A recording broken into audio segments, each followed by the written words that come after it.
City of Friends by Joanna Trollope. Read by Adjoa Andoh. Chapter 1. Stacey. The day Stacey Grant lost her job was a Wednesday. Somehow, having Thursday and Friday still to go, in a working week, only added to the shock of what had happened, the violent sense of injustice. How could this be? How could it? She was, after all, a 47-year-old woman who had been, usefully, commendably, at the same company for 16 years.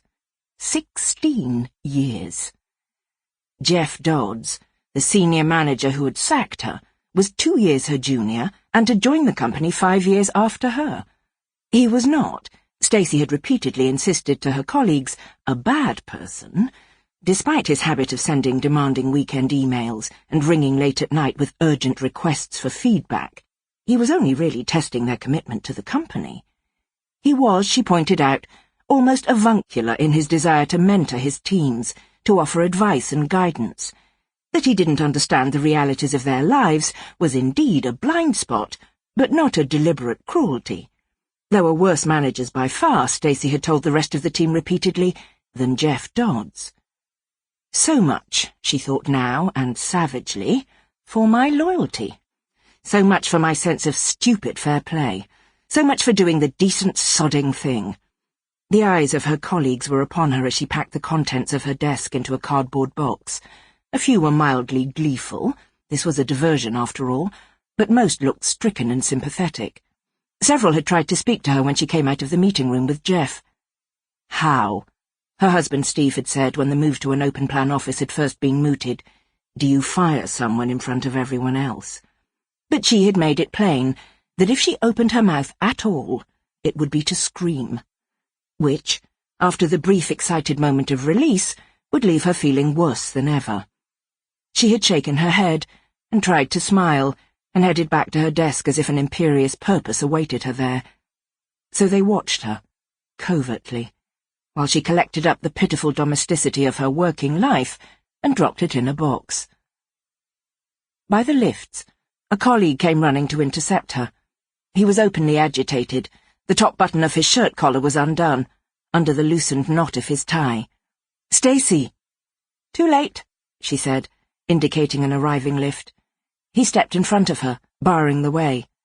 "I shouldn't have advised you. I shouldn't have told you to ask him." She stared down at the box in her arms. "It wasn't you." "But I advised you." She didn't look up. She found she couldn't. "He had other ideas. Other ideas entirely, Tim. All I did in the end was give him the chance to implement them." "I don't understand. He can't just sack you for asking to work flexibly. He can't. It's against the law." Stacey sighed. The box in her arms had suddenly become unbearably heavy. "He's not a monster, Tim," she said sadly. "He's just a dinosaur. He's got a wife to run his domestic life, and his own parents are conveniently dead. He just doesn't have a clue." Another lift pinged its arrival. "Please, Stacey." "I can't stay. Not another minute, not after this.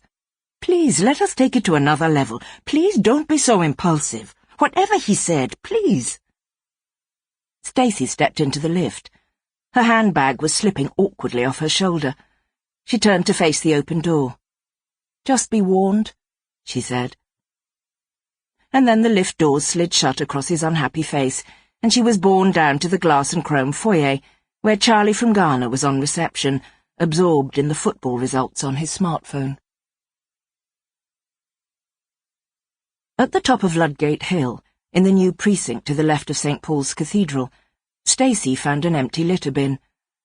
Extracting the few framed photographs from the box, she tipped the rest of the contents into the bin.